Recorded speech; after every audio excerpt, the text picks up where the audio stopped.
Okay, we were doing yesterday the last practice of crop production and management, that is storage. Storage में जो crop हमने produce की हुई है, जो बहुत large amount में है, तो वो जो large amount में crop है, that is a very important task to उनको store करना. तो अगर crop grains हमें रखने हैं for longer time, तो they should be safe from moisture. Safe from moisture. Moisture मतलब उसमें जब जो fresh, अगर आपने कंपेयर करना है मॉइस्चर कंटेंट, तो हम ग्रेप्स और रेजन्स को कंपेयर कर सकते हैं. आपने ग्रेप्स भी आप खाते हैं और रेजन्स भी आप खाते हैं. रेजन्स इज किशमिश, सौगी जिसको आप कहते हैं. तो grapes are the fresh produce, उसमें लॉट ऑफ वाटर कंटेंट है, और जो रेजन्स होते हैं वो ड्राइड है, तो उसमें जो वाटर कंटेंट है वो बहुत ज्यादा कम है. इट इज ऑलमोस्ट निल. तो अगर हमें ज्यादा देर तक कोई भी प्रोड्यूस क्रॉप ग्रेन्स को रखना होता है, and we have to save it from moisture, insects, rats, microorganisms, इन सब से हमें इनको बचाना होता है. ठीक है, क्योंकि अगर हम इनसे नहीं बचाएंगे तो ये इनको इन्फेस्ट कर जाएंगे, स्पेशली माइक्रो ऑर्गेनिजम्स. तो हमें इनको बचाना पड़ता है. ये हम नेक्स्ट चैप्टर में करेंगे, how to save them from micro organisms. Exclusively पूरा चैप्टर उसके ऊपर है. तो ये जो फ्रेशली हार्वेस्टेड क्रॉप होती है ना, उसमें बहुत ज्यादा मॉइस्चर होता है, वाटर कंटेंट बहुत होता है, और अगर हम ऐसे ही उसको स्टोर कर देंगे तो उस पे माइक्रो ऑर्गेनिज्म अटैक करेंगे एंड वो सारा का सारा फंगस से या बाकी के माइक्रो ऑर्गेनिज्म उसको डिस्ट्रॉय कर देंगे. It will not be fit for consumption. तो ये जितने भी सीड्स होते हैं, ग्रेन्स होते हैं, इनको विदाउट ड्राइंग हम स्टोर नहीं कर सकते हैं.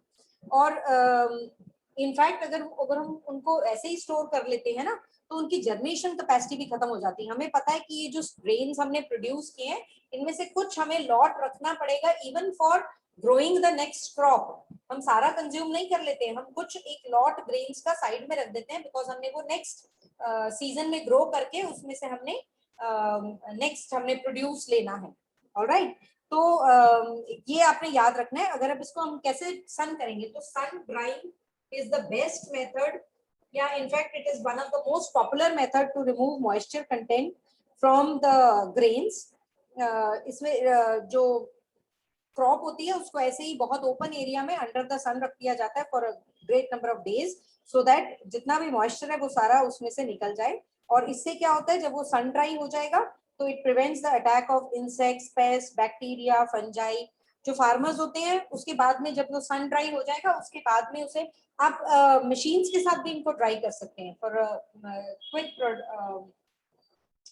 Quick process. And also in places where there is not plenty of sun, तो वहां पर मशीन्स के साथ भी इसको किया जाता है, ड्राई मॉइस्चर कंटेंट रिमूव किया जाता है.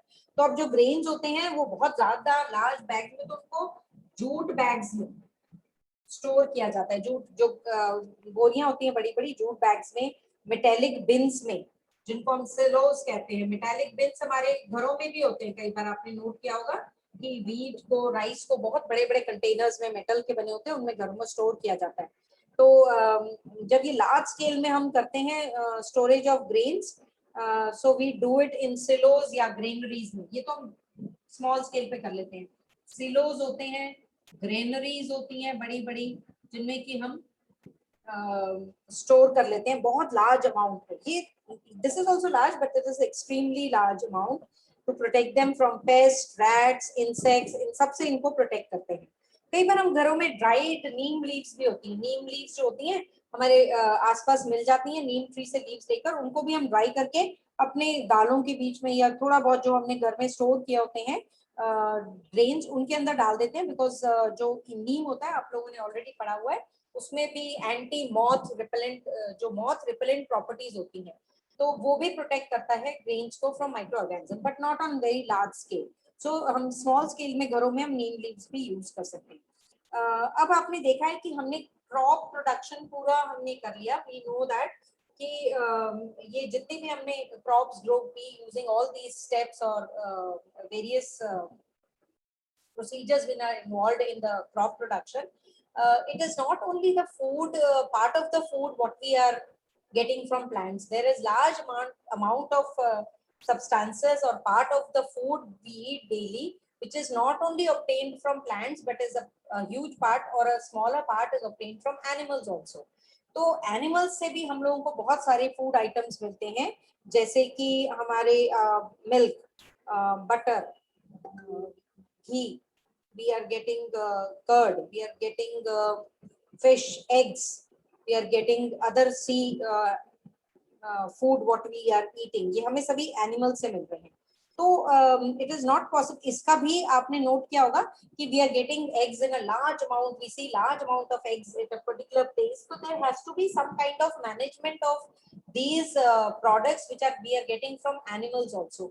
So farmers not only do crop production, some farmers also practice or keep animals and rear them, जिनसे कि हमें कुछ यूजफुल प्रोडक्ट मिलता है, एंड इसको हम कहते हैं animal husbandry. Animal husbandry normally also it is practice of farmers to keep one or two buffaloes or maybe other animals which help them in their fields also and otherwise also. So animals are provided with proper food, shelter, care. और जब ये बहुत हम large scale पे करते हैं ना, for getting some useful product from them which makes an essential part of our diet, तो उसको हम कहते हैं एनिमल हस्बेंड्री. इसी का पार्ट है apiculture. Apiculture is rearing of honey bees. ठीक है. Then we have pisciculture. Pisciculture is rearing and management of fishes. ठीक है.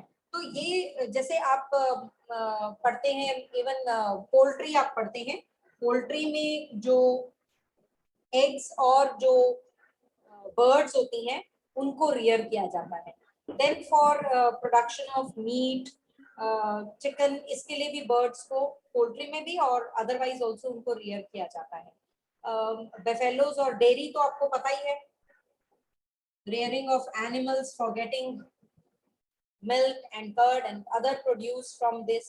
तो ये जो है they are all part of animal husbandry and do practice animal husbandry because ये बहुत large scale पे करना पड़ता है और उन animals की भी proper care करनी पड़ती है. There are certain farmers who are only practicing one of these things or two of these things. They may not be going into crop production, but they are into rearing of animals, especially to get useful products from them. तो ऐसे case में जब होता है, अगर farmers साथ में animal husbandry practice कर रहे हैं तो उनको डबल इनकम होती है. इसका मतलब क्रॉप से भी उनको इनकम हो रही है और साथ में ही उनको जो ये प्रोडक्ट्स वो सेल कर रहे हैं उससे भी उनको इनकम हो रही है. इससे एक और एडवांटेज होती है, by any reason due to environmental factors और एनी अदर रीजन, अगर क्रॉप प्रोडक्शन, अगर किसी सीजन में क्रॉप यील्ड अच्छी नहीं होती है तो उनके पास एक आप ये कह सकते हैं कि एक secondary income जरूर रहती है in the terms of animal husbandry. All right, so that is all with this chapter. If you have any doubts you can ask for this chapter especially. In first chapter you must remember that you have to read through the book. सारे chapters को आपने book में से भी पढ़ना है because there are questions which are not given in your back exercise but they are very important and they are part of the chapter. So make sure that you read all the chapters thoroughly. All right, so we'll start with the next chapter, chapter 3.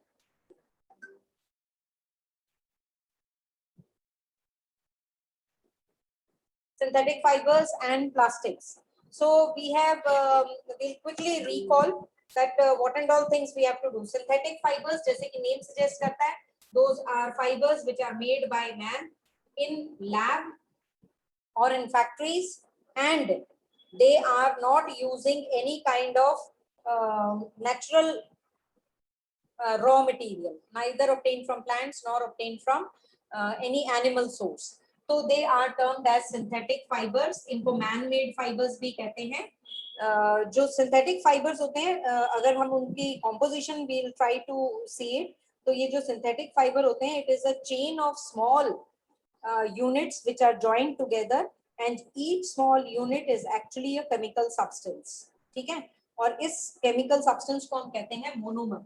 So in case of a synthetic fiber, these monomers are joined in a chain fashion which are joined, and ये repeating units है. These are the repeating units. Many such monomers are joined together again and again to form a long chain. ठीक है? And that chain is termed as polymer. So it is synthetic fibers are actually repeating units of chemical substances जिनको हम monomers कहते हैं. अलग-अलग chemical अलग-अलग monomers होंगे for different types of synthetic fibers. So they form a long chain which is called as a polymer. So polymer जो होता है वो उसमें बहुत सारे ऐसे repeating unit है of monomers. तो polymers जो है otherwise nature में भी exist करते हैं. एक ऐसा natural polymer है cellulose, और cellulose जो है it is made up of, in turn made up of cellulose जो है it is actually cotton जो है it is that is cellulose, and उसमें जो है repeating unit जो है monomer unit जो है वो glucose के हैं. अब आपने हमने इसमें पढ़ा था different types of synthetic fibers. तो पहला जो हमने natural fibers we have studied in class 6 and 7. So we are studying here only the synthetic fibers. जो पहला synthetic fiber हमने पढ़ा है that is rayon. Rayon जो है it is इसको semi synthetic या फिर semi synthetic इसलिए कहते हैं because इसका जो raw material है that is wood pulp, but it is processed one in lab. तो इसको artificial silk भी कहते हैं because its properties resemble the natural silk also. तो आपने ये याद रखना है कि okay, artificial silk we were discussing. It is a synthetic fiber which has silk-like appearance. It was developed as an alternative to silk fiber. इसीलिए इसको artificial silk कहा जाता है. Rayon जो it is made from naturally occurring polymer cellulose कहते हैं. Wood pulp से it is extracted from wood pulp, and इसको synthetic consider करते हैं क्योंकि ये derived it is even though it is obtained from natural polymer but it is treated extensively with chemicals. ठीक है, इसको obtain तो हमें rayon से rayon जो है it is obtained from wood pulp, लेकिन उसको extensively treat किया है with chemicals to form rayon. अब प्रॉपर्टीज क्या है रेयन की प्रॉपर्टीज? आपने ये याद रखना है कि सारे सिंथेटिक फाइबर्स जितने भी हम पढ़ेंगे सबकी आपको प्रॉपर्टीज भी पता होनी चाहिए और सबके आपको यूजेस भी पता होने चाहिए. तो इनकी प्रॉपर्टीज क्या है? It is shiny and lustrous. ठीक है, it is good absorber of moisture. It is cool to wear. Good absorber of moisture.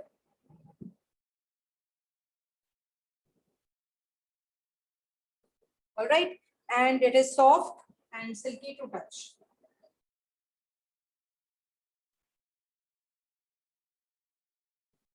Clear? ये सारी इसकी प्रॉपर्टीज हैं. अब ये जो रेयन है ये आपको you must know where is it being used, since it is even it is cheaper. ये आपने याद रखना है. Why it is being used extensively over natural silk is because it is cheaper.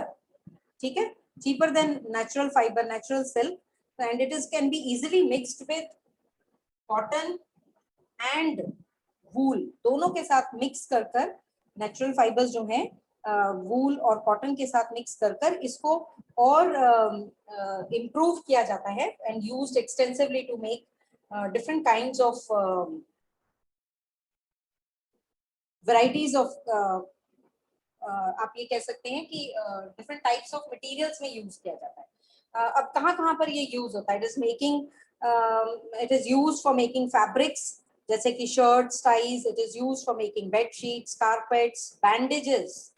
ठीक है, it is जो हम bandage लगाते हैं वो bandages भी रेयन की बनी होती हैं. टायर की कॉर्ड्स बनाने के लिए भी रेयन ही यूज होता है. So these are the uses of rayon. The second synthetic fiber what we have to do is nylon. Nylon जो है first fully synthetic fiber है. Rayon was produced earlier. तो nylon जो है first fully synthetic fiber है that was made produced in 1930s, and इसकी properties जो हैं there are extremely good properties, highly efficient synthetic fiber. It is shiny in appearance. हमारे पास बहुत सारे प्रोडक्ट्स होते हैं जो कि नायलॉन के बने होते हैं. It is elastic in nature. Elasticity, it can be stretched, does not lose strength even after repeated use. It is lightweight, strong and durable. Lightweight, strong and durable. जल्दी खराब ही नहीं होता है ये, ठीक है ना. और उसके बाद easy to wash, बड़ी आसानी से वॉश हो जाता है. Don't know hassles. इसमें कलर्स बहुत फास्ट होते हैं. कलर्स जो है ब्राइट है एंड फास्ट, फेड नहीं होते, ठीक है. और इसके बाद में एब्जॉर्ब्स वेरी लिटिल वाटर, बहुत कम. जैसे रेन तो एब्जॉर्ब करता है ना, एब्जॉर्ब्स वेरी लिटिल वाटर. आपने नोट भी किया होगा. और अगर वो वाटर कम एब्जॉर्ब करेगा, ड्राइज अप क्विकली, है ना, जल्दी से ड्राई अप हो जाएगा.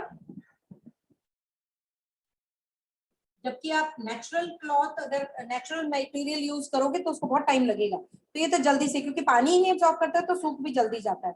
इसको आयनिंग की जरूरत नहीं है, रिंकल फ्री है.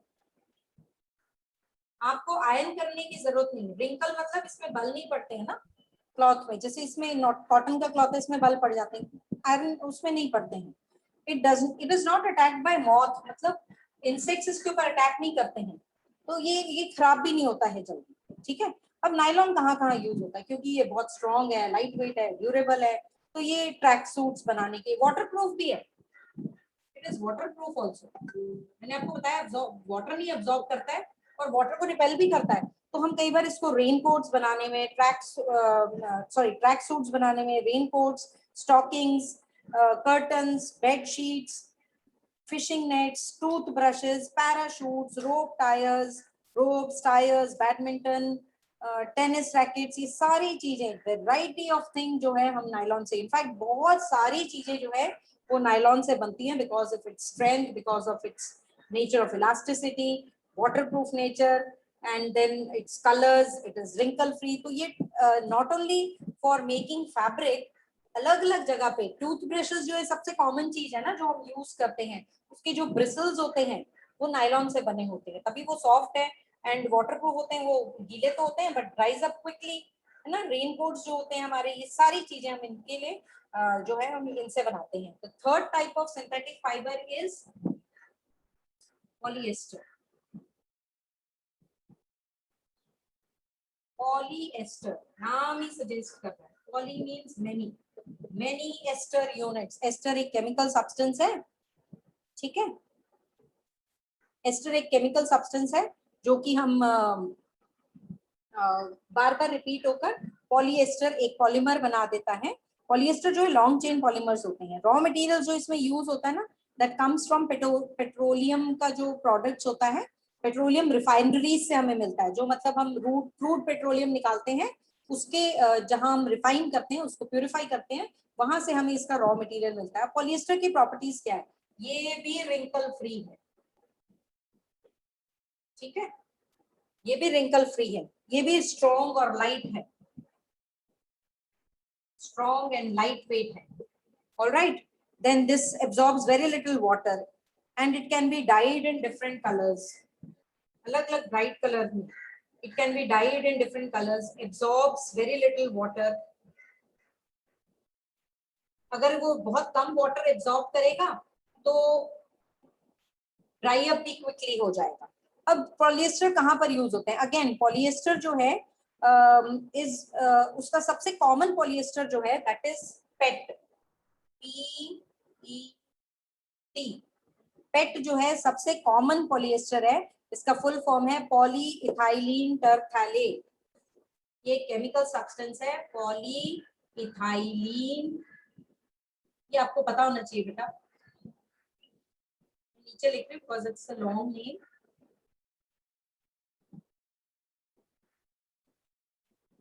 ठीक है, पॉली इथाइलिन टरफैलेट. ये सबसे कॉमन पॉलिएस्टर है which is used to make jars, water bottles, PET bottles जो होती है ना हमारे घर में, पेट बॉटल्स, पेट कंटेनर्स होते हैं जिसमें दालें रखी जाती हैं, या हम और बहुत सारी चीजें जो हम प्लास्टिक के कह देते हैं ना नॉर्मली, वो एक्चुअली पेट है एंड इट इज पॉलिएस्टर, ठीक है. And it is use to make textile जैसे कि shirts, dresses, saris, bedsheets, carpets. Polyester जब हम अदर कुछ और चीज के साथ मिलाते हैं ना उसको ब्लेंडेड कह देते हैं। तो जैसे कि टेरी कॉट हो गया, टेरी वूल हो गया, ठीक है। तो ये ब्लेंडेड फैब्रिक्स में आ जाते हैं। टेरिकॉट, टेरिलीन और कॉटन है, पॉली कॉटन, पॉलिएस्टर और कॉटन है, पॉली कॉटन भी मिलता है। तो ये ब्लेंडेड फैब्रिक्स हो गए सारे। ब्लेंडेड मतलब सिंथेटिक एंड नेचुरल। ये नेचुरल है कॉटन, कॉटन कॉटन, और ये जो है सिंथेटिक है। तो ये जो ब्लेंडेड फैब्रिक्स है ये भी बहुत, टेरी वूल भी मिलता है, टेरिलीन एंड वूल। तो ये सारे पॉलिएस्टर जो साथ मिक्स कर कर ब्लेंडेड फैब्रिक्स भी बनाए जाते हैं। ये सारे यूजेस हो गए हमारे पॉलिएस्टर के। अब जो लास्ट है दैट इज एक्रिलिक। 4 हम लोगों ने पढ़े हैं। So acrylic is the last synthetic fibre. ठीक है, एक्रिलिक जो है it is synthetic fibre which has properties like wool. जैसे हमने लाइक सिल्क पढ़ा है वैसे ये भी डेवलप किया गया बिकॉज नेचुरल वूल जो है कॉस्टली भी है and it is not easily available, और उसकी प्रॉपर्टीज को एनहांस करने के लिए एक सिंथेटिक वूल बनाया गया आप कह सकते हो। इसको हम एक्रेलिक कहते हैं। ये सब्स्टिट्यूट फॉर नेचुरल वूल है। ये चीपर है, ड्यूरेबल है देन वूल। इसको एक्रिलन भी कहते हैं, कैशमिलॉन भी कहते हैं, एक्रिलॉन भी कहते हैं। एक्रेलिक जो होता है सॉफ्ट और लाइट वेट होता है। हमारे पास जो ज्यादातर चीजें वूल लाइक है वो एक्रेलिक है, it's not natural wool.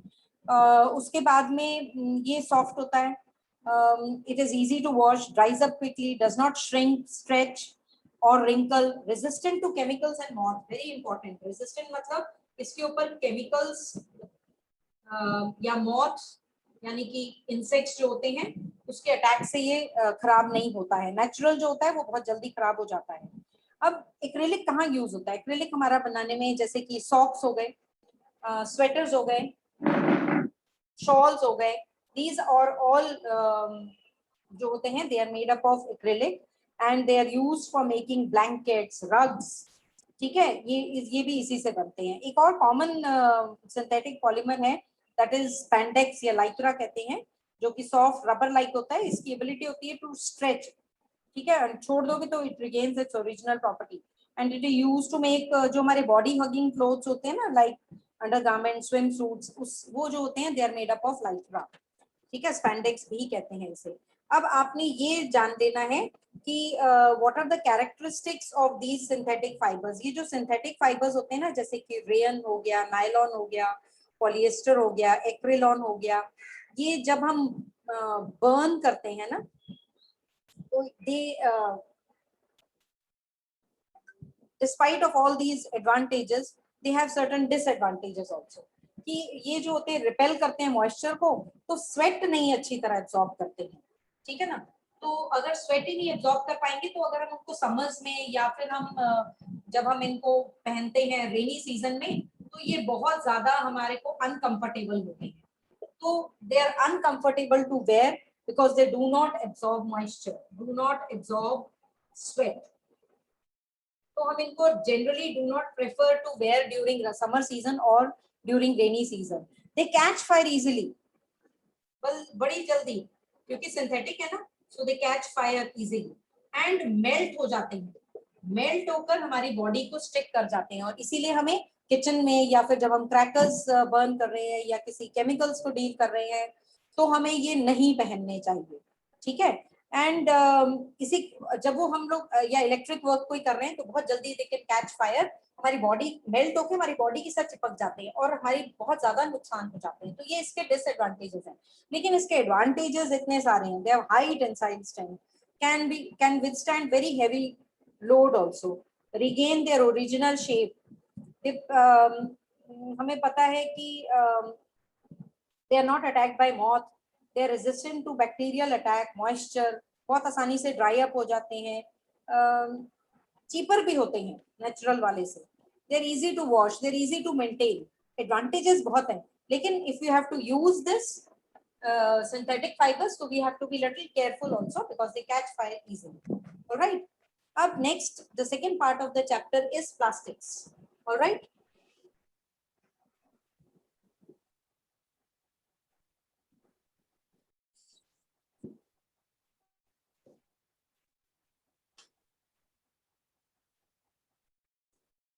Okay, beta ji. So the second part of the chapter is plastics. All right. Plastics जो है it is one of the most commonly use material nowadays. हम लोग बहुत सारी चीजें हमारे घर में जितने plastic, this is also plastic, this is also plastic, large number of products, this is also a plastic. All right, large number of things what we are using is made up of plastic. Wide range of synthetic, semi synthetic, organic solids. ये moldable होते हैं, typically organic compounds होते हैं, but they contain other substances also. ठीक है. Synthetic plastic जो है that was started around 1909 में start हुआ था, जब हमने एक chemical से हमने बेकेलाइट बनाया था. प्लास्टिक मटेरियल्स जो हैं बहुत यूनिक प्रॉपर्टीज जो हैं डिस्प्ले करते हैं when compared to other materials, and इसीलिए they have contributed such greatly to the quality of our everyday life. बहुत प्लास्टिक्स जो हैं हमारी लाइफ में, डेली लाइफ में they are playing an important role because we are using so many articles. अब ऐसा क्यों है? Why the plastics have become the most popular material for making different kind of articles? The first one are plastics are non-reactive. ये सबसे बड़ी उसकी property है जो कि हमें मजबूर करती है बहुत सारे आर्टिकल्स बनाने के लिए. Plastics do not react with water, they do not react with chemicals, they do not corrode, and that is why they are used to store different types of material. जैसे कि हम पानी भी स्टोर कर लेते हैं वाटर बॉटल्स में, हम लोग केमिकल स्टोर कर लेते हैं, बहुत एसिड्स हम स्टोर कर लेते हैं, और बहुत सारी वैरायटी ऑफ चीजें जो है, पिकल्स जो हैं वो भी हम प्लास्टिक जार्स में स्टोर करते हैं. दूसरा, they are light in weight, बड़े हल्के होते हैं, and they are strong also at the same time. They are light but they are strong, टूटते नहीं है जल्दी. ये बहुत ही इंपॉर्टेंट प्रॉपर्टी है प्लास्टिक के. इसके कारण क्या होता है, हम इसको कैरी कर सकते हैं आसानी से एक जगह से दूसरी जगह, and they are strong also, they do not break easily also, और इसीलिए ये